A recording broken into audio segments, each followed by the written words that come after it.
अभी तक हमने आपको पढ़ाया नर्स्ट इक्वेशन। सभी लोग ध्यान दें, एक बार रिवीजन कर लेते, रिकॉलिंग बहुत जरूरी है। तो हमने आपको इस चैप्टर में सबसे पहला पढ़ाया है EMF of cell. EMF of cell, standard EMF को आप बोल सकते हो E naught. E naught of cell equal to E cathode, E naught of cathode minus E naught of anode. ये पढ़ा आपने सबसे पहले। उसके बाद आता है बच्चों delta G. Delta G naught हो जाएगा minus n E F, n E naught F, ऐसा। ठीक है, स्टैंडर्ड गिव्स फ्री एनर्जी अगर लिखोगे तो ऐसा आएगा। ठीक है, ओनली गिव्स फ्री एनर्जी लिखोगे तो डेल्टा जी आएगा। ये सिर्फ फ्री एनर्जी है और ये स्टैंडर्ड वाला है। ठीक है, अच्छी बात है। इसके बाद आता है बच्चों नर्स्ट इक्वेशन, सीधे ई इक्वल टू, या ई ऑफ सेल भी लिख सकते हो, equal to E naught of cell minus 0.059 upon n log concentration of product upon concentration of reactant. ठीक है बच्चों, आगे होगा, इतनी बातें समझ में आपको। इस पे हमने बहुत सारे क्वेश्चन आपको करा दिए हैं। आज का टॉपिक है बच्चों equilibrium constant. Equilibrium constant that is Kc from Nernst equation। Equilibrium constant from Nernst equation. ध्यान देंगे बच्चों, सभी लोग ध्यान समझेंगे। इक्विलिब्रियम मतलब क्या होता है? एक ऐसा स्टेज है केमिकल रिएक्शन का जिसमें रेट ऑफ फॉरवर्ड रिएक्शन और रेट ऑफ बैकवर्ड रिएक्शन क्या हो जाता है? इक्वल। तो आप समझिए, कोई भी सेल हो रहा है, कोई भी सेल है, जैसे उसमें ए प्लस बी मिलके बन रहा है सी और डी। तो अगर ये इक्विलिब्रियम पर पहुंचेगा, एट इक्विलिब्रियम,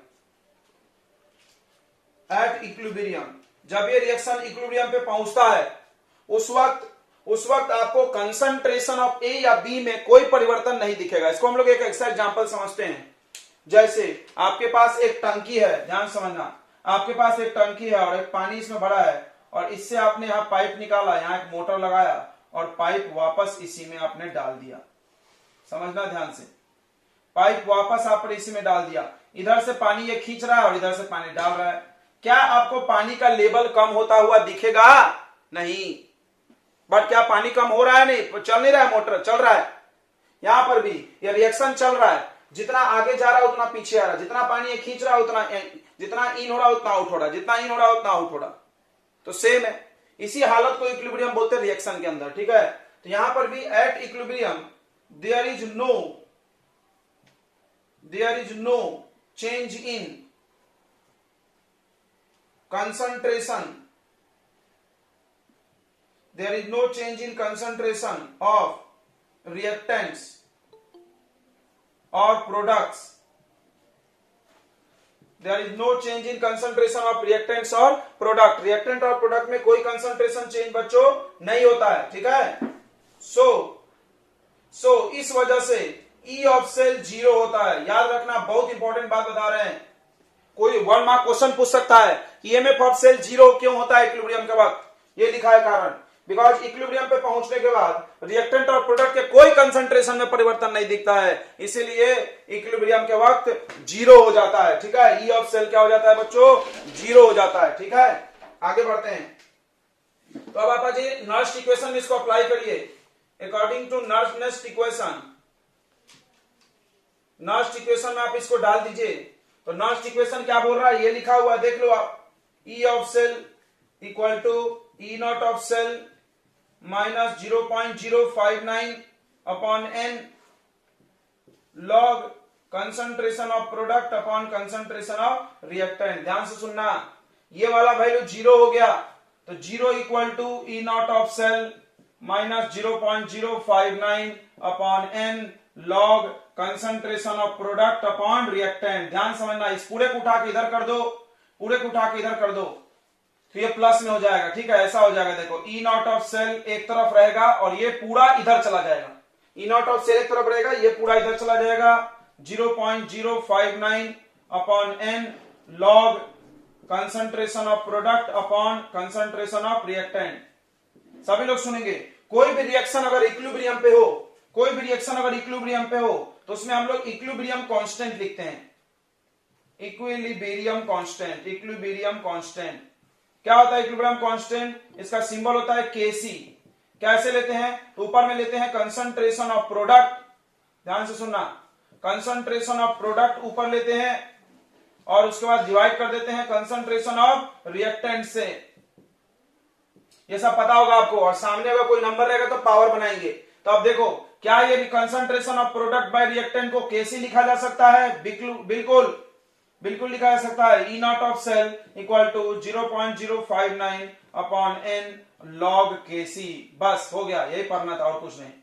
तो आप इस फॉर्मूला को यूज करके you can find KC by using this formula, by using this formula. तो हमने केसी बता दिया। What is KC? केसी क्या है? Concentration of product upon concentration of reactant at equilibrium. At equilibrium याद रखना, concentration of product at equilibrium divided by concentration of reactant at equilibrium. Equilibrium पर जब ये पहुंचा उस वक्त रिएक्टेंट और प्रोडक्ट के कंसंट्रेशन को डिवाइड करने से जो वैल्यू प्राप्त होता है उसको बोलते हैं हम लोग equilibrium constant. By using this equation we can find Kc. बात खत्म। तो ये केसी आप यहां से बच्चों आराम से निकाल सकते हो, ठीक है। चलिए अगला टॉपिक है हम लोग का स्टैंडर्ड हाइड्रोजन इलेक्ट्रोड। नोट कर लिया आपने? देखिए बच्चों, एक छोटा सा क्वेश्चन हम लोग कर लेते हैं इस फॉर्मूले पे। इसके फॉर्मूले में आप देखो कुछ भी जरूरत नहीं है, बस आपको ई नॉट ऑफ सेल की जरूरत है। तो आप देखिए इसको याद रखना बहुत आसान है, नर्स्ट इक्वेशन से याद रख सकते हो। E naught of cell equal to 0.059 upon n log Kc. Formula तो याद हो ही गया होगा आपको, नहीं याद हुआ तो डेरिवेशन कर लेना, 2 मिनट तो लगेगा। अब देखो कितना आसान है। ई नॉट ऑफ सेल ये दिया है रेडीमेड, 0.46 रख दो यार। अब ये 0.059 अपॉन एन। अब देखो यहां पर copper plus 2 silver plus 1, 2 silver plus 1 मतलब 2 इलेक्ट्रॉन यहां भी है, 2 इलेक्ट्रॉन यहां भी, तो ये 2 आ जाएगा लॉग केसी। सभी लोग ध्यान सुनेंगे। अब आप इसको इधर इंटू कर लो 2 से, 0.46 इंटू 2 और ये चला जाएगा डिवाइड में 0.06 लिख लो राउंड फिगर में। तो राउंड ऑफ किया करिए आप लॉग केसी। अब देखिए थोड़ा सा लॉग की जरूरत पड़ेगी, यहाँ पे लॉग टेबल से वैल्यू देखना पड़ेगा। देखिए ये 2 पॉइंट कट गया, ये आ रहा है 46 इंटू 2 अपॉन 6। 2 से काटोगे 3 से इसको डिवाइड कर लेना, पॉइंट में आ जाएगा, ठीक है। 3 1 जा 3 और 3 2 जा 6 और 1 3 12.3। सभी लोग सुनेंगे लॉग केसी। देखिए लॉग जब इधर जाता है, सभी लोग ध्यान रखना, लॉग जब इधर जाता है तो एंटी लॉग बन जाता है। क्या बन जाता है? Anti log. 12.3 का वैल्यू आपको देखना है, आप सीखिए। एंटी लॉग टेबल आपके बुक में बच्चों एंटी लॉग टेबल होता है, ठीक है। तो आप आराम से देख सकते हो इसका वैल्यू। तो इसका वैल्यू कैसे देखते हैं? देखो ये जो सामने का नंबर है वो पावर बन जाता है, ठीक है। ये जो सामने का नंबर हो क्या बन जाता है? पावर बन जाता है। आप इसको सॉल्व कर लेना, ये आ जाएगा केसी का वैल्यू यहां से एंटी लॉग 12.3, ये पावर बन जाएगा। और 0.30 का वैल्यू हम लोग देखेंगे, 0.30 का वैल्यू देख लेंगे। तो आप यहां से वैल्यू देख लेना, ये केसी का वैल्यू आ जाएगा, ठीक है। अब टेबल से वैल्यू देख लीजिएगा, ये जो 12 लिखा है ना इंटू 10 का पावर 12 आ जाएगा बच्चों, बस ये समझो। सामने का नंबर क्या बनता है? पावर। आपको एंटी लॉग टेबल में जाना, 0.30 का जीरो वाला वैल्यू देख लेना, 0.30 के जीरो। क्यों? क्योंकि 3 के बाद कुछ नहीं है तो अपने मन से क्या मान सकते हैं? 0 0। तो 30 का जीरो वाला वैल्यू देखना और यहां लिख देना। कर लेंगे बच्चों? कर लेंगे ना? बिल्कुल कर लेंगे। आपके बुक के पीछे एंटी लॉग टेबल दिया है, इतना काम तो करोगे तब तो लगेगा पढ़ाई हो रही है, मेहनत हो रहा है थोड़ा। 15 आएगा, ठीक है 15 आएगा। कैसे? 3/46 कितना आ रहा है? 15 आ रहा है क्या? 3 1 जा 3 1, ओहो सॉरी 15 आएगा बच्चों। तो 15 आएगा तो यहाँ पावर भी 15 होगा। एक सेकेंड आप चेक कर लीजिएगा थोड़ा डिवीजन। 15.3 है क्या? 15.3 नहीं है सर, 15.6 है। 45 नहीं सही है। चलिए ओके कोई बात नहीं। चलिए नोट कर लीजिए, आप कैलकुलेशन आप खुद से भी कर सकते हैं एक बार। आ गया होगा समझ में, इसमें कोई बड़ी बात नहीं है ना, बहुत आसान सा सवाल है। चलिए तो नेक्स्ट टॉपिक हम लोग को पढ़ना है बच्चों SHE। देखिए SHE का पूरा नाम होता है standard hydrogen electrode. Standard hydrogen electrode.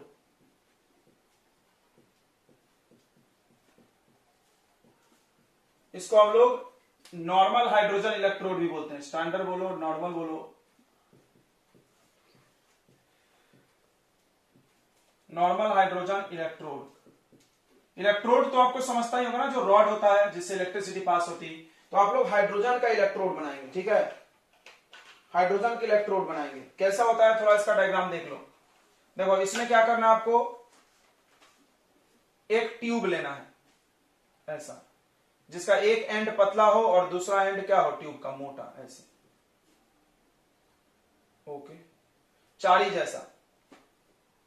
इसमें यहां छेद रहना चाहिए और इसमें प्लेटिनम का वायर रखाना है। किसका वायर, प्लेटिनम। क्यों, क्योंकि प्लेटिनम हाइड्रोजन गैस को अपने सरफेस पर एडजॉर्ब कर लेती है और यहां वायर जोड़ देना है प्लेटिनम का, ठीक है।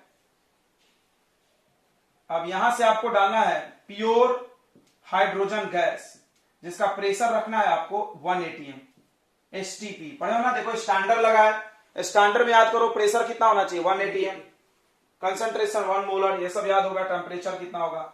इस पूरे सेटअप को एक कंटेनर में डालना है। याद करो तुमको रॉड कैसे बनाते थे इस चैप्टर में, देखो हम याद दिला रहे, zinc rod.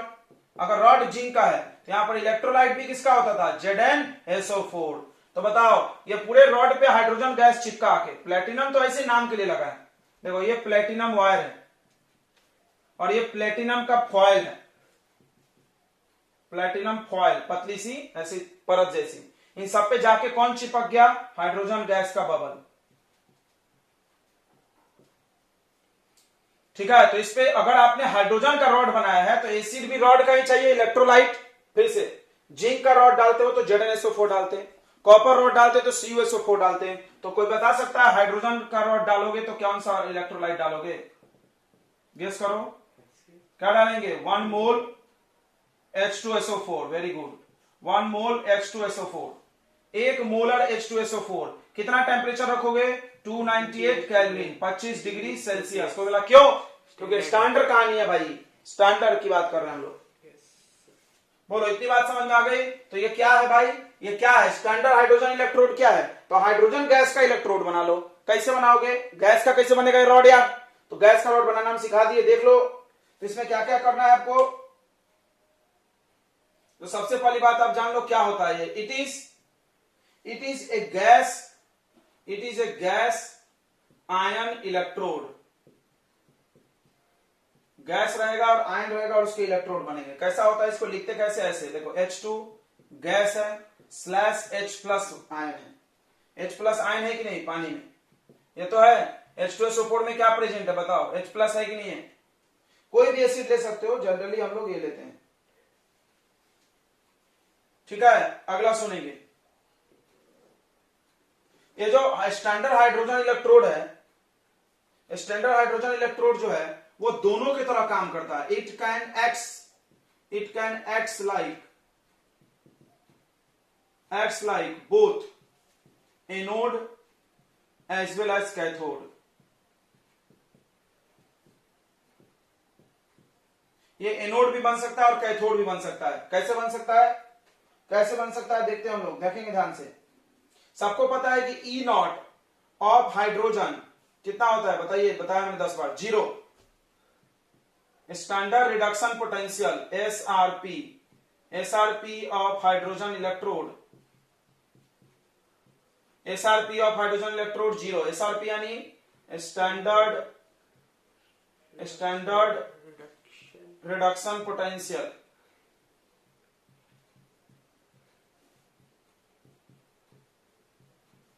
Standard reduction potential of hydrogen कितना होता है बच्चों, 0 होता है, ठीक है। अगर आप ऑक्सीडेशन में भी लिखोगे तो भी 0 रहेगा, क्योंकि जब हम लोग इसको पलटते हैं तो यहां माइनस लगाते हैं, तो 0 में तो माइनस नहीं लगेगा, तो ऐसे हो जाएगा H2/H+1, ये भी 0, यानी SOP standard oxidation potential of hydrogen electrode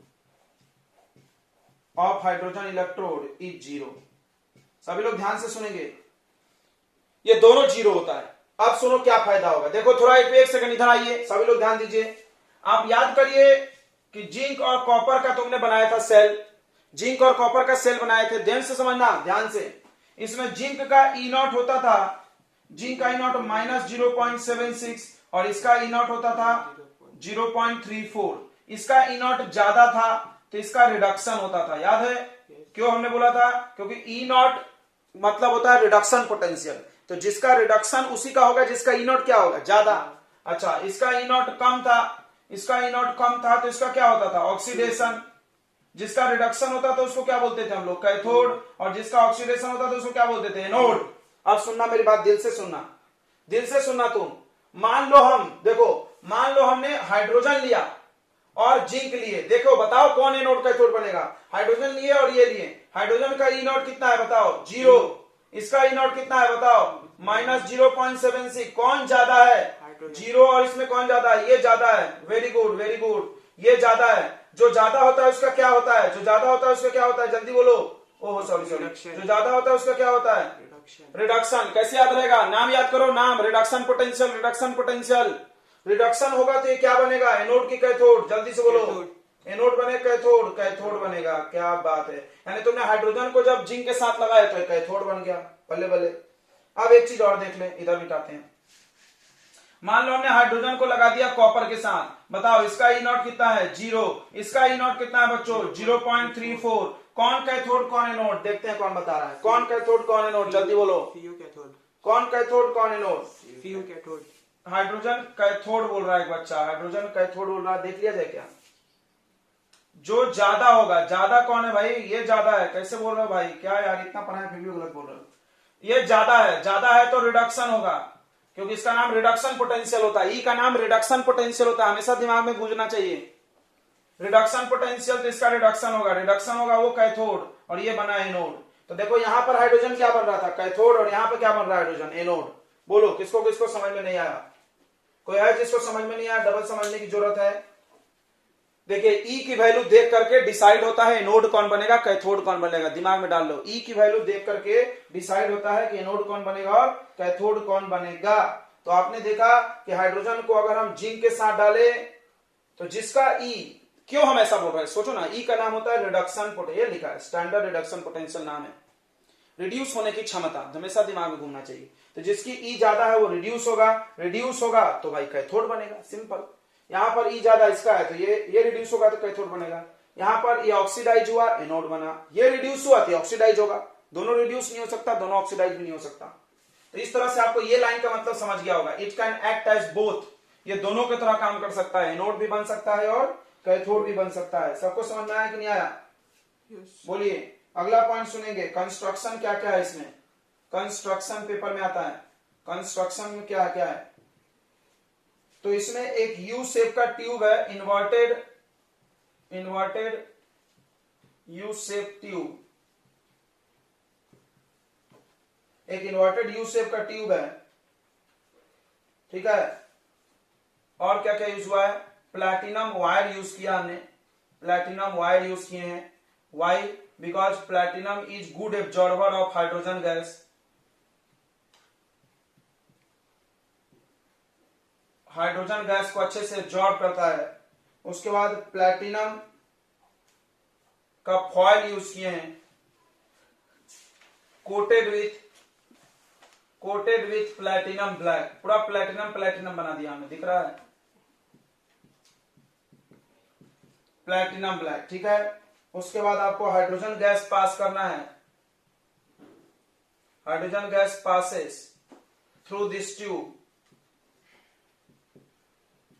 इस ट्यूब से हाइड्रोजन गैस पास करना है at 1 atm pressure and 298 temperature, क्योंकि स्टैंडर्ड चाहिए आपको। इतना आपको ऊपर का नोट कर लिए होंगे ना, ऊपर का नोट कर लिए क्या बच्चों, ये वाला। तो ये कंस्ट्रक्शन आता है पेपर में, याद रखना। उसके बाद देखिए, उसके बाद सुनिए, अभी हमने आपको क्या बताया कि SHE बिहेव्स एज, इफ, यदि, सुना रे, इफ, यदि SHE बिहेव्स एज एनोड। बताओ अगर SHE एनोड बनेगा तो एनोड बनेगा तो इसका क्या होगा, ऑक्सीडेशन होगा कि रिडक्शन होगा, बताइए। एनोड का क्या होता है, एनोड का क्या होता है, बोल नहीं रहे साहब, तुम लोग बोल नहीं रहे हो, बोलोगे नहीं तुम्हें गुस्सा आ जाएगा तुरंत, पता है ना, ऑक्सीडेशन। तो ऑक्सीडेशन अगर होगा तो रिएक्शन कैसे लिखा जाएगा? क्या आप गेस कर सकते हैं इसका रिएक्शन कैसे लिखेंगे? ऐसे ऑक्सीडेशन में बढ़ना चाहिए तो H2 टूट के बनेगा 2H प्लस प्लस 2 इलेक्ट्रॉन। देखो कोई भारी नहीं है, बिल्कुल जिंक जैसा मजा दे रहा है। Zn क्या बनता था? Zn प्लस 2 इलेक्ट्रॉन सेम है, देख लो कोई अंतर नहीं लग रहा होगा। अब देखिए 0 से +1 हो गया तो ऑक्सीडेशन हो गया। बोलिए समझ में आ रहा है नहीं आ रहा है?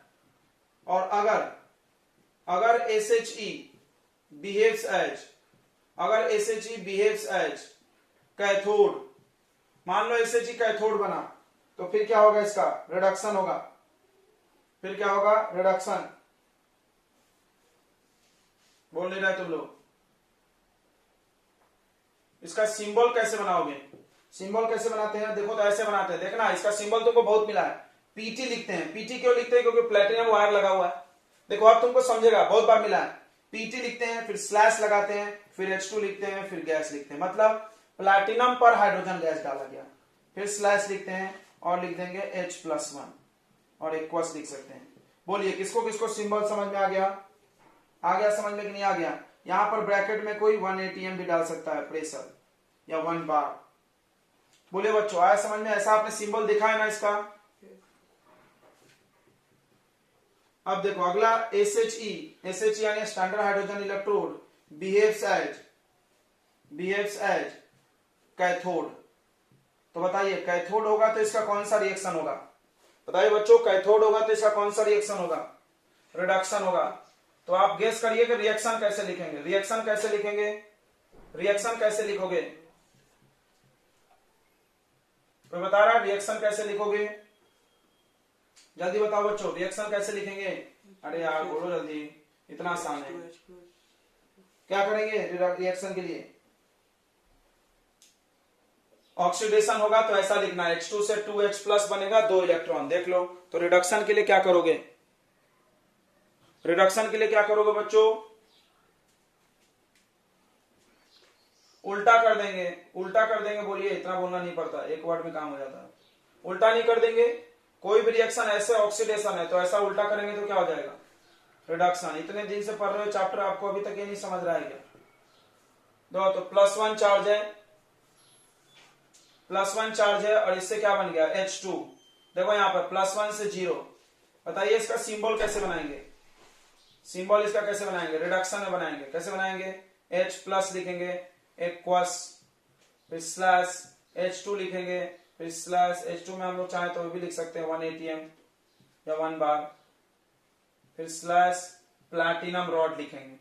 बोलो इतना समझ में आ गया क्या? बोलिए बच्चों आ गया समझ में कि नहीं आया? E0 हाइड्रोजन का क्या होता है? अच्छा E0 जो लिखे हैं, E0 हमेशा रिडक्शन के रूप में लिखते हैं। E0 हमेशा रिडक्शन के रूप में लिखते हैं। तो E0 को कैसे लिखोगे? यहां पर लिखो चाहे यहां पर लिखो, दोनों जगह E0 एक ही जैसा लिखना होगा। कैसे लिखोगे? पहले H प्लस को लिखोगे कि पहले H2 को लिखोगे?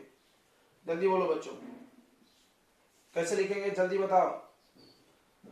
H प्लस लिखेंगे और बाद में H2 लिखेंगे बराबर 0, क्योंकि E के जगह पर हमेशा रिडक्शन लिखा जाता है। देखो हमने आपको पहले बताया था, यहां कुछ भी हो रहा है मेरे को उससे मतलब नहीं है, यहां पर हमेशा रिडक्शन वाला लिखा जाता है, because E is called reduction potential. याद होगा? चलिए अब हम लोग देखते हैं कि इसका इस्तेमाल कैसे होता है स्टैंडर्ड हाइड्रोजन इलेक्ट्रोड निकालने के लिए।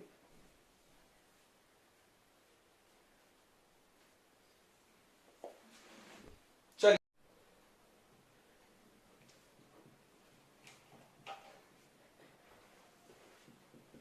तो याद रखो, जो आपके बुक में एक टेबल बना के बच्चों दिया है, अब देखिए वो जिसमें E0 का वैल्यू है, देखिए ना, वो सारे वैल्यू कैसे निकालेंगे? कभी तुम सोचे? नहीं सोचे तो अब सोचते हैं। चलो वो सारे वैल्यू को हाइड्रोजन से निकाला गया। देखो तो SHE का क्या इस्तेमाल है? तो याद रखो, मैं लिख दे रहा हूं, it is use to determine, it is used to determine the standard electrode potential, the standard electrode potential of all metal, all other electrodes जितने भी दूसरे इलेक्ट्रोड्स हैं बच्चों, उन सभी का जो ई नॉट का वैल्यू है वो एसएचई की मदद से निकाला गया। फिर से जैसे आपने पढ़ा है कि ई नॉट ऑफ जिंक यह है 0.76 माइनस में, तो ये किसके रेस्पेक्ट में है? हाइड्रोजन से निकाला गया है, एसएचई से। कैसे निकाला गया? कैसे निकाला गया चलिए देखते हैं। देख कैसे निकाला गया, लोग देखते हैं। तो कैसे करना है भाई? तो आपको पहले क्या करना है?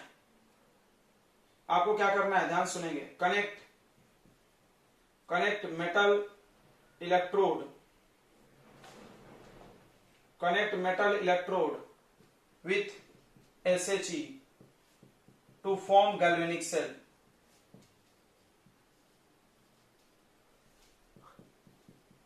आपको क्या करना है? SHE को जोड़ना है हाइड्रोजन के साथ और एक गैल्वेनिक सेल बना लेना है, ठीक है। दूसरा, find EMF of cell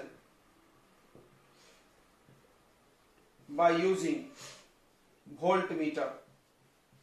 volt meter की मदद से आपको ईएमएफ ऑफ सेल निकाल लेना है। And apply formula of EMF of cell. उसके बाद आप ईएमएफ ऑफ सेल का फॉर्मूला लगाइए। कौन सा फॉर्मूला ईएमएफ ऑफ सेल का? E naught of cell, naught वाला, क्योंकि स्टैंडर्ड है, सब स्टैंडर्ड चल रहा है। E naught of cell equal to E naught of cathode minus E naught of anode. E naught of cathode minus E naught of anode, ध्यान देंगे। चलिए तो आपको करके दिखाते हैं। नोट तो आपने कर लिया, 3 स्टेप। फिर से सुनिए। आपको जैसे मान लो जिंक का निकालना है, तो आपको क्या करना है? जिंक को एसएचई के साथ जोड़ना है और गैल्वेनिक सेल बनाना है। गैल्वेनिक सेल बनाने का फिर से भाई याद दिला दें, 2 कंटेनर, 2 गो रॉड, एक रॉड एसएचई रहेगा, एक आपका जिंक कॉपर जो निकालना है, और एक सॉल्ट ब्रिज। याद है कहानी ना? उसके बाद आपको एक वोल्ट मीटर लगाना है ऊपर में, वोल्ट मीटर, उससे ईएमएफ निकलेगा, और उसके बाद ये फॉर्मूला लगाइए, काम हो जाएगा। ठीक है, चलो करके देखते हैं काम होता है कि नहीं। तो चलिए हम लोग करके देखते हैं। तो पहला पहला हम निकालने जा रहे हैं E naught of hydrogen electrode. ठीक है, पहला करने जा रहे हैं to find E naught of zinc के साथ। सब लोग ध्यान देंगे, बच्चों ध्यान देना, यहां सब चैप्टर में एकदम दिल खुश कॉन्सेप्ट आने वाला है। ध्यान दो, ये मिटा दे रहे हैं, आपको स्टेप्स याद हो गया होगा। तो सबसे पहले आपको क्या करना है? दोनों का ई नॉट देखना है। देखो ठीक है, to find E naught of zinc, तो क्या करना है आपको? फॉर्म एक गैल्वेनिक सेल बनाओ विथ किसके साथ? जिंक और एसएचई लगा के, जिंक और एसएचई। अब देखिए, एक सेकेंड ध्यान देना। ई नॉट ऑफ जिंक आपको पता है 0.76 होता है माइनस में, पता है ना? और ई नॉट ऑफ हाइड्रोजन कितना होता है बताइए? ई नॉट ऑफ हाइड्रोजन कितना होता है बच्चों? 0। अब आपको देखना है कि इसमें से ज्यादा कौन है, कम कौन है। ये वाला ज्यादा है, ये वाला क्या है? ज्यादा है। और ये वाला क्या है? कम है। तो बताओ जो ज्यादा रहता है वो क्या बनता है? नोट बनता है कैथोड। अब तो आपको आ गया होगा, जो ज्यादा रहता है उसका रिडक्शन होगा, जो ज्यादा होगा उसका रिडक्शन होगा। अभी भी कुछ बच्चे गलत बोल रहे हैं, मेरे को तो आश्चर्य लग रहा है। एक बच्चा एनोड बोल रहा है, बताओ यार अब क्या करे? गर्दन काट के तुमको देते हैं। कैथोड बनेगा, 3 बार बता दिए फिर भी गलत। और ये ऑक्सीडेशन हो रहा है, ये ऑक्सीडेशन हो रहा है यार, तो इसको क्या बोलेंगे? एनोड। तो ये हमने क्यों देखा? कोई बोला सर हमको तो ये फाइंड करना है। हाँ करेंगे ना यार, टेंशन मत लो। हमने इसलिए देखा बिकॉज गैल्वेनिक सेल में लेफ्ट हैंड साइड में कौन बनाया जाता है? याद करो, इधर जिंक था, यानी इधर कौन बनना चाहिए? एनोड। और इधर कौन बनना चाहिए? कैथोड। क्या बात है, इसीलिए हमने पहले से इसको फाइंड किया। याद रखना इस बात को, बहुत काम की चीज है। तो 2 कंटेनर बना लीजिए। एक कंटेनर में आप जिंक रॉड लगाइए, इधर लगाएंगे जिंक वाला, और यहां पर डाल देंगे 1 मोलर, सब स्टैंडर्ड है तो 1 मोलर एक्वस ZnSO4 डालेंगे। याद है ना ये सब कहानी? और यहां से यहां क्या जोड़ते हैं हम लोग? Salt bridge. यहां से क्या जोड़ते हैं? Salt bridge. ये सब कहानी एकदम रटाया होगा, ठीक है बच्चों। उसके बाद यहां आपको क्या लगाना है? एसएचई लगाना है। लगाइए एसएचई, अभी सिखाया था कैसा बनता है।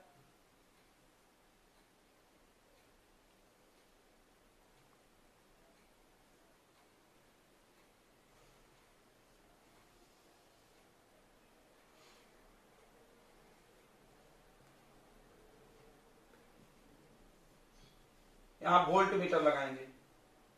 ओके, यहां से हाइड्रोजन गैस, देखो ये तैयार है आपका पूरी कहानी का। हाँ, यहां पर डालना आपको 1 मोलर एक्वस H2SO4, ठीक है। बोलिए गैल्वेनिक सेल बन गया कि नहीं बन गया? बन गया ना बच्चों, बन ही गया। अब क्या करेंगे आप, यहां पर ईएमएफ देखेंगे, सुनो ध्यान से। तो हमने देखा कि ईएमएफ ऑफ सेल, सेल का ईएमएफ मिल रहा है 0.76, उतना मिलेगा जितना तुमको Zn का वैल्यू है। याद रखना, ये जो मिलता है वही वैल्यू होता है, प्लस माइनस वो बाद में लगेगा। ईएमएफ हमेशा प्लस में आता है, तो ये तो प्लस में रहेगा, ये बाद में माइनस होगा। दिखाते हैं कैसे। ये कहां से मिला बताओ? वोल्ट मीटर से। कहां से मिला? वोल्ट मीटर से। क्यों? वोल्ट मीटर ईएमएफ दिखाती है ना, पोटेंशियल डिफरेंस। देख लिया हमने, बढ़िया बात है। अब हम लोग ये फॉर्मूला लगाएंगे, E naught of cell equal to क्या होता है बताओ? E cathode, E naught of cathode minus E naught of anode. Guess करो कैथोड एनोड कौन है? इधर वाला क्या होता है बताइए? कैथोड होता है, और इधर वाला एनोड। इसीलिए हमने डायग्राम ही परफेक्ट बनाया था ताकि हमको कंफ्यूजन नहीं हो। यहां भी हमने लिख चुके हैं बात। तो आपको ई नॉट ऑफ सेल तो मिल चुका है 0.76। ई नॉट ऑफ कैथोड को कैसे लिखोगे? कैथोड हाइड्रोजन है तो इसको ऐसे लिख के देखो, H+/H2, ऐसा लिखना जरूर। फिर इसका एनोड का क्या लिखोगे? ई नॉट ऑफ, जल्दी बोलो, एनोड को कैसे लिखते हैं? Zn+2/Zn। क्या आप लोग को ये लिखने आ रहा है इस चैप्टर में? ये लिखने के लिए बच्चों भारी बोलते हैं बहुत भारी चैप्टर है। अब 0.76 बताओ, इस हाइड्रोजन का ई नॉट कितना होगा? 0, फिर minus E naught of Zn+2/Zn। तो ये बताइए 0.76 इधर माइनस आ जाएगा तो माइनस लग जाएगा, equal to E naught of Zn+2/Zn। हाँ बोलो बच्चों, आया तो हाँ बोलो। देखो ये आ गया ई नॉट ऑफ जिंक, आया माइनस में। क्यों माइनस में आया? ये सामने वाला माइनस इधर चला गया। सबको समझ में आ रहा है कैसे हमने निकाला है? जल्दी बोलो बच्चों, आया कि नहीं आया? अब देखो ऐसे कॉपर का निकालेंगे। ऐसे क्या तुम घर से कॉपर का कर लोगे? क्या तुम कर लोगे कॉपर का? क्या आप कॉपर का कर लोगे? पहले आप ऐसे देखना, कॉपर में देखना रे अभी हाइड्रोजन क्या बना है? कैथोड। कॉपर में देखोगे तो हाइड्रोजन क्या बनेगा? एनोड। इधर बनाना हाइड्रोजन और इधर बनाना कॉपर। आराम से याद रहेगा। देखो गैल्वेनिक सेल में इधर जिंक इधर कॉपर, बस हम एक को हटा दे रहे हैं। जिंक रहने दिया, हाइड्रोजन लगा दिए, कॉपर रहने दिया, हाइड्रोजन लगा दिए। बोलो फील हो रहा? तो आप कर लोगे। उसका वैल्यू भी 0.34 आना चाहिए, कुछ करना नहीं है। देखो ये वैल्यू अपने मन से लिख दिया हमने। कैसे लिख दिए? क्योंकि हमको पता है जो जिंक का ई है वही आंसर आता है। तो जब यहाँ कॉपर रहेगा तो आंसर कितना आएगा बताओ? जब कॉपर रहेगा तो वोल्ट मीटर कितना देगा? 0 पॉइंट, बताइए कॉपर का कितना होता है? 34। वेरी गुड, आई थिंक आप कर लोगे। वेरी गुड, आप कर लोगे, हम जानते हैं। चलिए तो आप ऐसा डायग्राम बना लीजिएगा, यहाँ आधा पेज जगह छोड़ दीजिए। घर से जरूर कॉपर का कर लेना, जरूर कर लेना बच्चों, प्रैक्टिस होना चाहिए। चलिए फटाफट नोट कर लीजिए। चलिए तो नेक्स्ट टॉपिक है हम लोग का ईसीएस। ईसीएस का पूरा नाम होता है इलेक्ट्रोकेमिकल सीरीज। इलेक्ट्रोकेमिकल सीरीज, ये जो आप टेबल पढ़े हो ना कल से परसों से, जब से शुरू से चैप्टर में तुम ई नॉट का वैल्यू देख रहे हो, टेबल लंबा सा लिखा है, उसको हम लोग ईसीएस बोलते हैं, ठीक है, इलेक्ट्रोकेमिकल सीरीज। इस इलेक्ट्रोकेमिकल सीरीज के बारे में कुछ बहुत ही खास बात है और इससे सवाल बहुत सारे कंपटीशन में आता ही आता है। चलिए तो आपको बताते हैं। टोटल 24 एलिमेंट्स है, 24 एलिमेंट्स है बच्चों ईसीएस के अंदर, ठीक है, इन ईसीएस। सबसे शुरुआत में ऊपर लिथियम से होता है, सबका रिडक्शन पोटेंशियल लिखा हुआ है, याद रखना। ये पूरा का पूरा टेबल बनाया गया है 298 केल्विन पे, 298 केल्विन पे, और उस वक्त कंसंट्रेशन कितना माना गया? 1 मोलर। इसीलिए सबको हम लोग ई नॉट का दर्जा देते हैं, स्टैंडर्ड इलेक्ट्रोड पोटेंशियल, ठीक है, स्टैंडर्ड इलेक्ट्रोड पोटेंशियल। तो कैसे इसको लिखना है?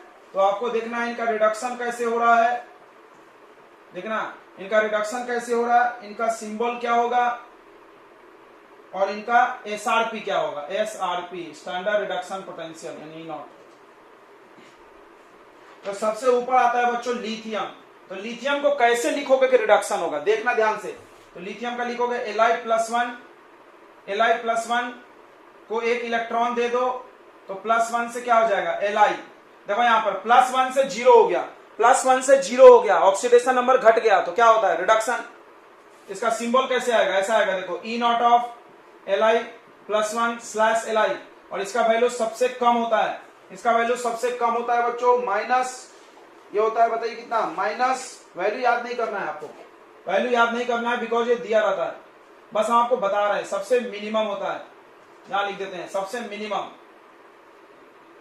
देखना जिस तक दिल तक पहुंचेगा बताना मिनिमम। अब सोचो ई नॉट क्या है, रिडक्शन पोटेंशियल मतलब रिड्यूस होने की क्षमता, तो लिथियम के रिड्यूस होने की क्षमता सबसे ज्यादा है, लिथियम के रिड्यूस लिथियम के रिड्यूस होने की क्षमता सबसे कम है, सॉरी उल्टा बोल दिया, सबसे कम है, एंड लिथियम रिड्यूस नहीं होगा, रिड्यूस नहीं होगा तो क्या होगा, ऑक्सीडाइज होगा, ऑक्सीडाइज होगा, जो ऑक्सीडाइज होता है उसको कौन सा एजेंट बोलते हैं बताओ, कौन सा एजेंट बोलते हैं, रिड्यूसिंग एजेंट, वेरी गुड।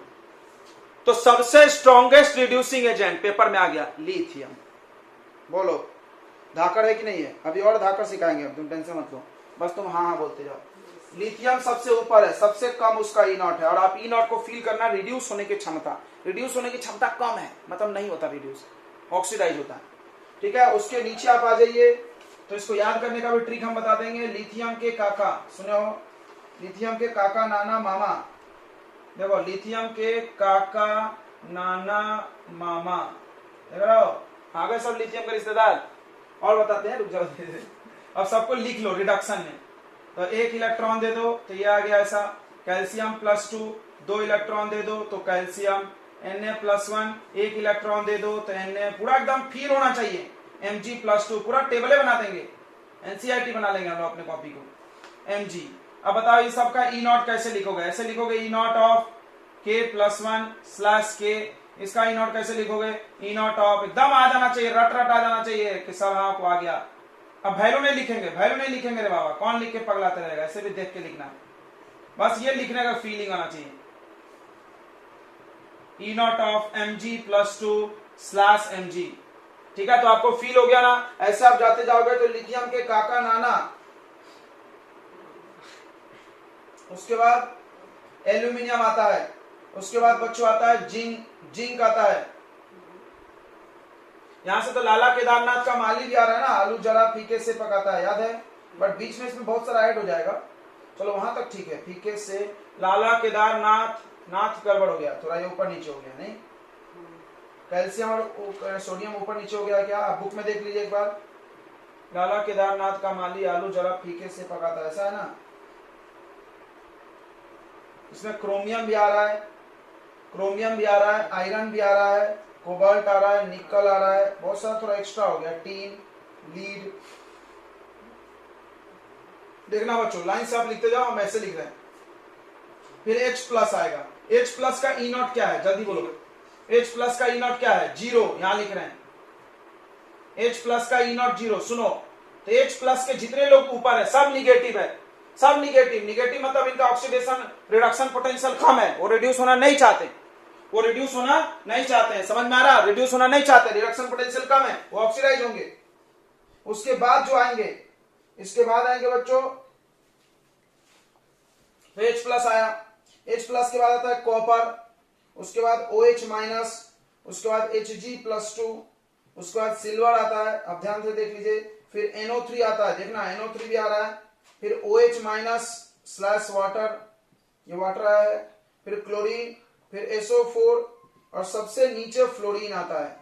तो फ्लोरीन का ई नॉट सबसे हाईएस्ट होता है, याद रखिए, E naught of fluorine is highest, E naught of fluorine ऐसे लिखा जाता है, देखो हम यहाँ ऊपर लिख रहे हैं, नीचे नहीं दिखता है बच्चों को, आप लाइन से लिखना, फ्लोरीन का ई नॉट कैसे लिखोगे आप, देखो फ्लोरीन रिड्यूस कैसे होता है, फ्लोरीन रिड्यूस ऐसे होगा, F2 से बनेगा F-1 +2 इलेक्ट्रॉन, देखो यहां पर 0 से -1, 0 से -1, बताओ रिडक्शन हुआ कि नहीं हुआ, हुआ ना। अब इसका ई नॉट कैसे लिखोगे आप, ई नॉट ऑफ F2/F-1, रिडक्शन हो रहा है, यह है 2.87, 2.87, बोलो समझ में आया कि नहीं आया। अब हम आपको बता रहे हैं, जैसे जैसे आप नीचे आ रहे हो, जैसे जैसे आप नीचे आ रहे हो, तो टेंडेंसी टू रिड्यूस बढ़ रहा है, रिड्यूस होने की टेंडेंसी क्या हो रही है, बढ़ रही है, क्यों, तो ई नॉट बढ़ रहा है, और ई नॉट रिड्यूस होने की क्षमता है, बोलो समझा नहीं समझा, ई नॉट टेंडेंसी टू रिड्यूस बढ़ रहा है, ऊपर जाओगे, ऊपर जाओगे तो क्या बढ़ रहा है, tendency to oxidise, tendency to oxidise, एकदम फील लेके जाना, टेंडेंसी टू ऑक्सीडाइज बढ़ रहा है, टेंडेंसी टू ऑक्सीडाइज। आप थोड़ा ध्यान देना, एक बार और देखते हैं, देखिए आपने जिंक यूज किया और हाइड्रोजन यूज किया, फिर से देख लेते हैं। आपने जिंक और हाइड्रोजन दो रॉड लगाया, तो बताइए ऊपर कौन है? जिंक, तो उसका ऑक्सीडेशन होगा। यस, ऊपर वाले का ऑक्सीडाइज होने की टेंडेंसी है। बोलो आ गया नहीं आ गया?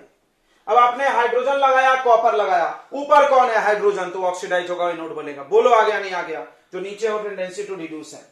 सबको समझ में आ गया कि नहीं आ गया? किसका ऑक्सीडेशन होगा, किसका रिडक्शन होगा, वो ई नॉट डिसाइड करता है। याद रखना, ये पूरे केमिस्ट्री में यूज होगा। पूरे केमिस्ट्री में अगर ऑक्सीडेशन रिडक्शन की बात आई तो ई नॉट का बात आएगा। याद रखना, this is the second part of redox chapter. याद रखो, electrochemistry is a part of redox chapter. Redox reaction जो पढ़े हो रहा है 11th में, उसी का हिस्सा है। किसका ऑक्सीडेशन होगा, किसका रिडक्शन होगा, वो वही यही कह रहा था ना वहां पे उन्होंने। किसका ऑक्सीडेशन होगा, किसका रिडक्शन होगा, वहां पे तुम चार्ज देख के बताते थे। यहां पर ई नॉट देख के बताइए।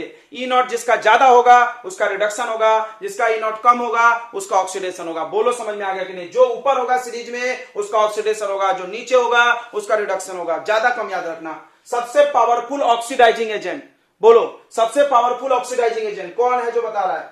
सबसे पावरफुल ऑक्सीडाइजिंग एजेंट, देखते हैं, एक बार में जवाब देना। फ्लोरीन, वेरी गुड जवाब, बहुत सही जवाब। फ्लोरीन, फ्लोरीन, बिकॉज फ्लोरीन का ऑक्सीडेशन रिडक्शन पोटेंशियल सबसे ज्यादा, तो रिड्यूस सबसे जल्दी। जो सबसे जल्दी रिड्यूस वो सबसे अच्छा ऑक्सीडाइजिंग एजेंट। बोलो आया नहीं आया? जो रिड्यूस सबसे जल्दी वो सबसे अच्छा ऑक्सीडाइजिंग एजेंट। बोलो समझ में आया नहीं आया? नहीं आया तो हम अभी और लिख के बताएंगे। चलिए, तो आपने टेबल बना लिया कॉपी में। बहुत जरूरी है टेबल बनाना, बहुत ही ज्यादा जरूरी है, बहुत ही ज्यादा जरूरी है। और आपको दो चीज एकदम याद रखना है कि सबसे टॉप मोस्ट पे कौन है? लिथियम, टक टक टक टक टक टक जाने दो। बीच में कौन आ रहा है? हाइड्रोजन। बीच में कौन आ रहा है? हाइड्रोजन। और सबसे नीचे कौन आ रहा है? फ्लोरीन। क्या बात है, ये इतना याद होना चाहिए। फ्लोरीन आ रहा है सबसे नीचे, इसका आ रहा है 2.87 वोल्ट प्लस में। ओके, चलिए, तो अब इलेक्ट्रोकेमिकल सीरीज यही है आपका। इसका डेफिनेशन बताइए। तो क्या बोलेंगे हम? सीरीज ऑफ एलिमेंट्स है जिसमें एलिमेंट्स को अरेंज किया गया है in order of standard reduction potential. फिर से, एलिमेंट को अरेंज किए किस आधार पर? अरे बचपन में तुम रिएक्टिविटी सीरीज पढ़े थे, उसमें क्या डेफिनेशन बताए थे? ऐसा एलिमेंट का सीरीज जिसमें एलिमेंट को रिएक्टिविटी के आधार पर अरेंज किए हैं। यहां पर किस चीज के आधार पर अरेंज किए? ई नॉट के आधार पे। ई नॉट को क्या बोलते हैं? स्टैंडर्ड, वहां लिखा है रिडक्शन पोटेंशियल। तो आप लिखिए, इस ईसीएस का क्या डेफिनेशन है? The series of elements, the series of elements, the series of elements in which elements are arranged in increasing order of, increasing दिख रहा है ना, बढ़ता हुआ, increasing order of standard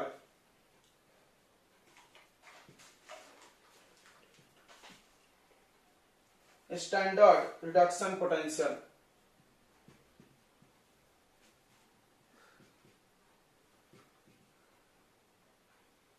यानी SRP। ठीक है, याद रखना।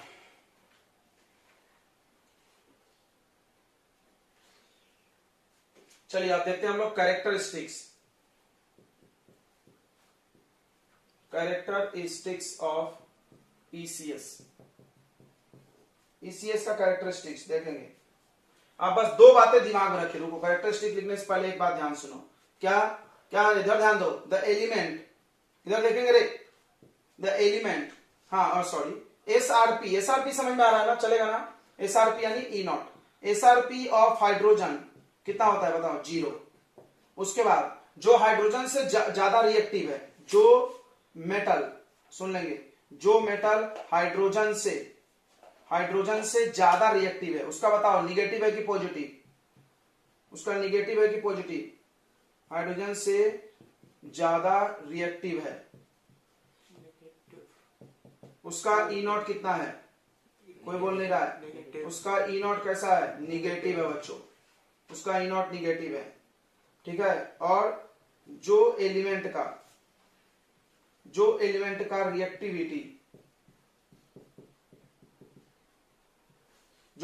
रिएक्टिविटी, हाइड्रोजन से कम है, जैसे कि कॉपर, उसका ई नॉट उसका ई नॉट पॉजिटिव है। एग्जाम्पल के तौर पे कुछ लिख लो। एग्जाम्पल के तौर पे आप लिख लीजिए ई नॉट ऑफ जिंक लिख लो Zn+2/Zn, ये तो रट गया है 0.46, देखो सॉरी -0.76। और यहां पर आप एग्जाम्पल के तौर पे लिख लीजिए कॉपर का E naught of copper Cu+2/Cu कितना है 0.34, दिख गया। बस ये तीन बातें आपको आना चाहिए, फील होना चाहिए। सबसे हाईएस्ट ई नॉट किसका है, ये भी पॉइंट लिख लो। सबसे हाईएस्ट ई नॉट, ऊपर से थोड़ा सा मिटा दे क्या, ये हाईएस्ट ई नॉट किसका है, हाईएस्ट ई नॉट किसका है, ये भी लिख लीजिए। हाईएस्ट बताओ बच्चों, ई नॉट किसका है, कौन बता रहा है? फ्लोरीन। फ्लोरीन का। Very good very good very good. कितना है, कितना है भी याद कर सकते हो 2.87 वोल्ट। और लोएस्ट ई नॉट लिथियम कैसे लिखेंगे, Li+1 -3.05। बोलते रहोगे तो याद होगा, जितना बोलोगे उतना दिमाग में बैठ जाता है। चलिए इतना हो गया। अब हम कैरेक्टरिस्टिक, अब इस सीरीज से क्या फायदा है, इस सीरीज से आप क्या क्या निकाल सकते हो, बहुत कुछ जबरदस्त सवाल आते हैं इस सीरीज से, बहुत ज्यादा जबरदस्त सवाल आते हैं। बस आपके दिमाग में इतना आइडिया होना चाहिए। नोट कर लिए क्या, नोट कर लिए बच्चों?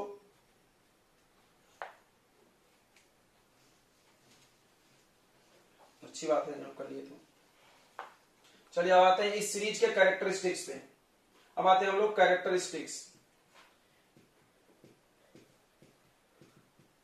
Characteristics of electrochemical series. Characteristics of electrochemical series, इस सीरीज से क्या फायदा है? तो सबसे पहला फायदा कि अगर ई नॉट इंक्रीज किया, अगर ई नॉट बच्चों इंक्रीज किया, तो ई नॉट इंक्रीज करेगा तो टेंडेंसी टू रिड्यूस का मतलब होता है गेन ऑफ इलेक्ट्रॉन, याद रखना।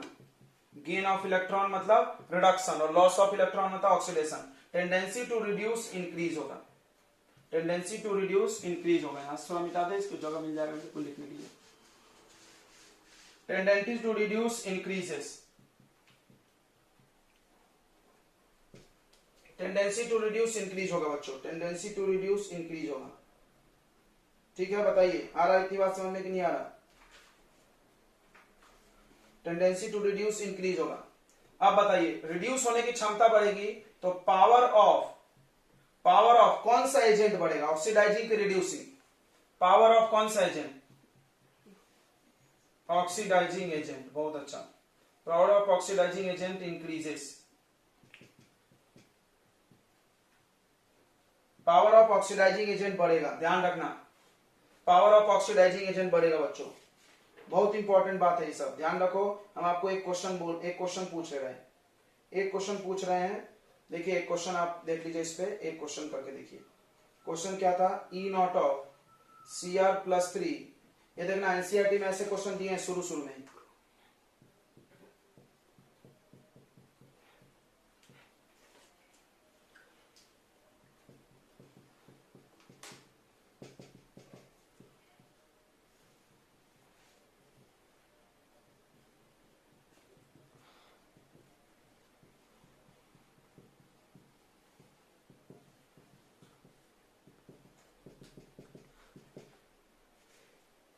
पूछा है which is strongest oxidising agent,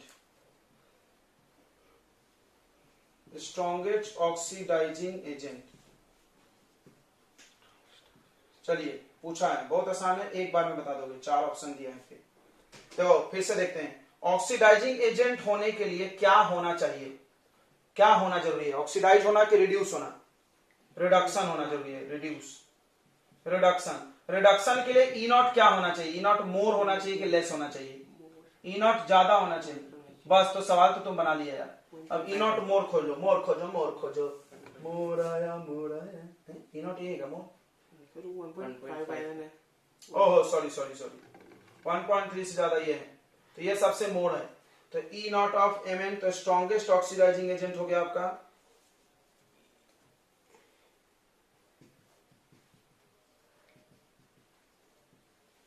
strongest oxidising agent हो गया बच्चों Mn+7। वाह, इसका नाम लिखते हैं रिएक्टेंट का, बताया था ना हमने एक दिन, नाम हमेशा किसका होता है? रिएक्टेंट का, प्रोडक्ट का नहीं। प्रोडक्ट का नाम नको गया, प्रोडक्ट का नाम नहीं लिखना है, किसका नाम लिखना है? रिएक्टेंट। ठीक है, चलिए आ गया समझ में ना, कोई डाउट तो नहीं होगा इसमें। एक क्वेश्चन, एक कॉन्सेप्ट पर आया, क्वेश्चन बना दिया। अब इसका उल्टा कर लीजिए, अब इसका उल्टा कर लीजिए। अगर मान लो ई नॉट घट रहा है, मान लो ई नॉट घट रहा है, ठीक है बच्चों, मान लो ई नॉट क्या हो रहा है? कम हो रहा है। तो अगर ई नॉट कम होगा तो टेंडेंसी टू रिड्यूस नहीं, टेंडेंसी टू क्या हो जाएगा? ऑक्सीडाइज।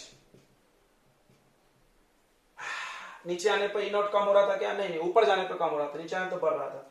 तो टेंडेंसी टू ऑक्सीडाइज इंक्रीज होगा। ऑक्सीडाइज मतलब क्या होता है? गेन ऑफ इलेक्ट्रॉन की जगह क्या होता है? Loss of electron. जैसे कोई आपसे पूछे कि जिंक है, जिंक और कॉपर में कौन जल्दी इलेक्ट्रॉन दे देगा, तो आपको देखना है लॉस ऑफ इलेक्ट्रॉन, मतलब आपको देखना ऑक्सीडेशन, मतलब आपको देखना है ऊपर कौन, बताओ कौन ऊपर? ये लॉस कर देगा। तो अब पावर ऑफ ऑक्सीडाइजिंग एजेंट नहीं होगा, पावर ऑफ कौन सा एजेंट हो जाएगा? Reducing agent. Power of reducing agent increase होगा। ठीक है, इस पे भी एक क्वेश्चन करा दें। आपको अगर लिखने में दिक्कत होगी तो आप रुकने को बोल सकते हैं, मेरे को आप रुकने की बोल सकते हो, नहीं तो हम मिटाते रहेंगे ऐसे खटाखट। हमको नहीं लगता आप इतने तेजी से लिख सकते हो। देखिए क्वेश्चन कर लीजिए, एक एक क्वेश्चन हम सब कॉन्सेप्ट पे करा रहे हैं, आपको दिख रहा होगा। देखो x दिया है 0.52 वोल्ट, y दिया है आपका -3.03 वोल्ट और z दिया है -1.18 वोल्ट। ये SRP दिया हुआ, SRP समझता है ना, स्टैंडर्ड रिडक्शन पोटेंशियल। बोला है order of reducing agent, order of reducing power. देखना, रिड्यूसिंग पावर और रिड्यूसिंग एजेंट, फिर से एजेंट के पास ही पावर होता है, रिड्यूसिंग एजेंट के पास रिड्यूसिंग पावर होता है, ऑक्सीडाइजिंग एजेंट के पास ऑक्सीडाइजिंग पावर। तो अगर रिड्यूसिंग पावर की बात किया मतलब रिड्यूसिंग एजेंट की बात किया। तो बताइए रिड्यूसिंग एजेंट के लिए क्या देखना है? ऑक्सीडाइज। रिड्यूसिंग एजेंट के लिए इधर आ जाइए, यहां पे हम समझा रहे हैं। देखो रिड्यूसिंग पावर मतलब रिड्यूसिंग एजेंट, सबसे पहले तो ये लिख लो। रिड्यूसिंग एजेंट का मतलब टेंडेंसी टू ऑक्सीडाइज। देखना जैसा हम सिखा रहे हो वैसा सोचना है। टेंडेंसी टू ऑक्सीडाइज, ऑक्सीडाइज मतलब ई नॉट क्या होना? कम की ज्यादा? ई नॉट कम होना, ई नॉट कम होना, ज्यादा वाला का रिड्यूस होता है। बस काम खत्म, काम खत्म हो गया। ऑर्डर ऑफ रिड्यूसिंग पावर मिल गया आपको। ई नॉट कम होना, ई नॉट कम होना बच्चों। बताओ सबसे ई नॉट कम किसका है? सबसे ई नॉट कम किसका है?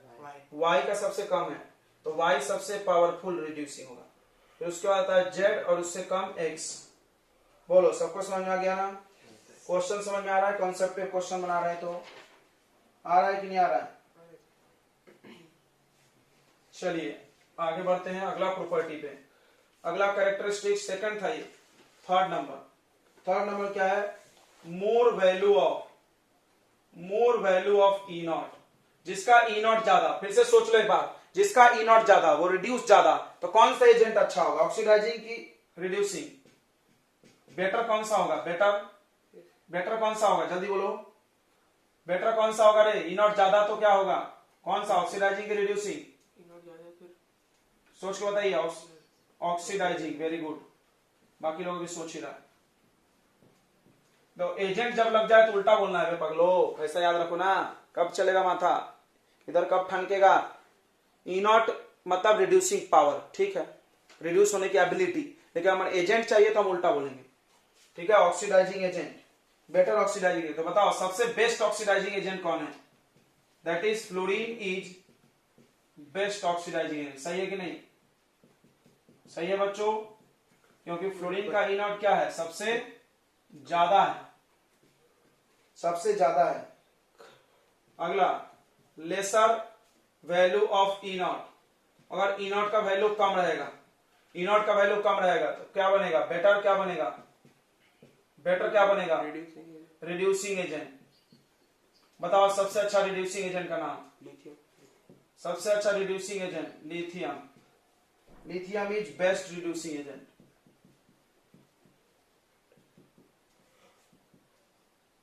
है ना? ये सब सवाल अच्छे सवालों पे आता है, बच्चों का जवाब नहीं जुड़ता है। कोई पूछ दिया भाई, तुम्हारे पास जवाब होना चाहिए, याद रखना।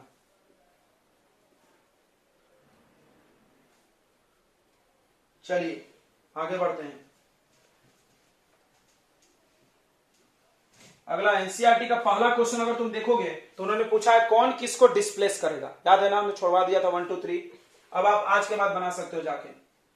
तो ये ई नॉट डिसाइड करेगा, देखो इधर ई नॉट डिसाइड करेगा, E naught decide which metal get displaced.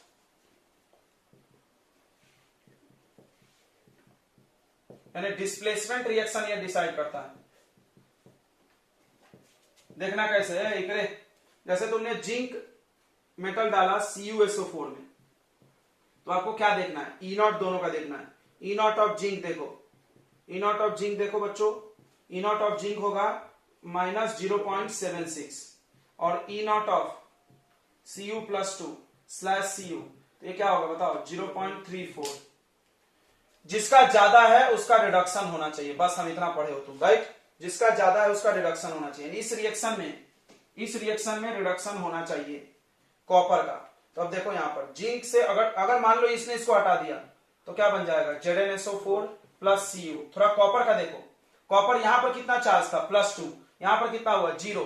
तो कॉपर का रिडक्शन हुआ है कि नहीं हुआ है, कॉपर का रिडक्शन हुआ है कि नहीं हुआ है, रिडक्शन होना चाहिए, रिडक्शन होना चाहिए, रिडक्शन होना चाहिए।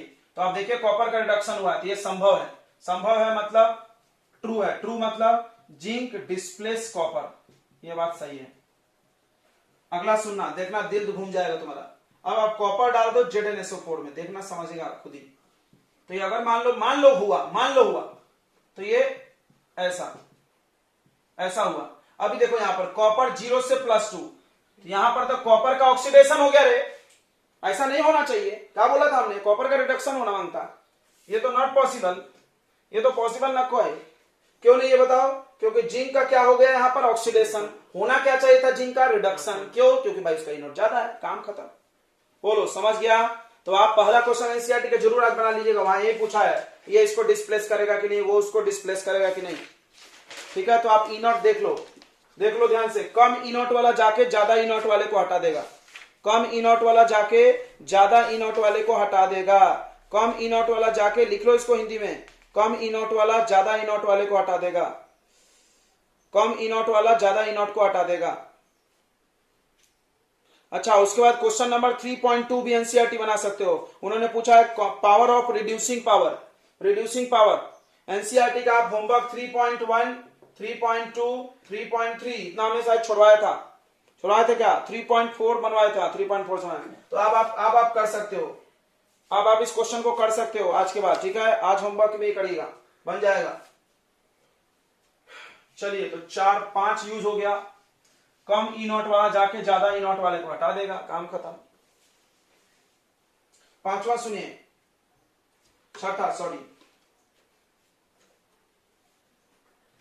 क्या है, metal above hydrogen can displace the कम जो ऊपर हाइड्रोजन के, उसका ई नॉट क्या है, निगेटिव है ना। फील करो इसको, जो हाइड्रोजन के ऊपर है उसका ई नॉट निगेटिव है, निगेटिव मतलब कम है तो हटाएगा। Displace hydrogen, metal above hydrogen can displace hydrogen from acid and produce hydrogen gas, और हाइड्रोजन गैस प्रोड्यूस करेगा। जैसे कोई पूछा कि क्या जिंक मेटल रिएक्ट कर सकता है H2SO4 से, पहला क्वेश्चन ये था, पहला क्वेश्चन था is zinc metal react with H2SO4। दूसरा क्वेश्चन, क्या कॉपर H2SO4 से रिएक्ट कर सकता है। तो जवाब है, देखना आपको कि हाइड्रोजन से ऊपर है कि नहीं है जिंक। बताओ, जिंक हाइड्रोजन से ऊपर है कि नहीं है, ऊपर है तो आएगा जिंक हटा देगा, जिंक हटा देगा, हाइड्रोजन गैस निकलेगा। तो जिंक का ई नॉट हाइड्रोजन से कम है, सो Zn कॉपर को Zn किसको, हाइड्रोजन को रिमूव करेगा। फील करना जरूरी है, देखो इससे क्वेश्चन आएगा, बोर्ड में औकात थोड़ी है इतना क्वेश्चन देने की, ये सब कंपटीशन लेवल है। अगला देखो यहाँ पर कॉपर आइट्रोपो करेगा कि नहीं करेगा, नो। क्यों नहीं करेगा, तो कारण लिखना खुद से कि कॉपर का ई नॉट ज्यादा है, ज्यादा वाला नहीं हटाता है, कम वाला हटा देता है।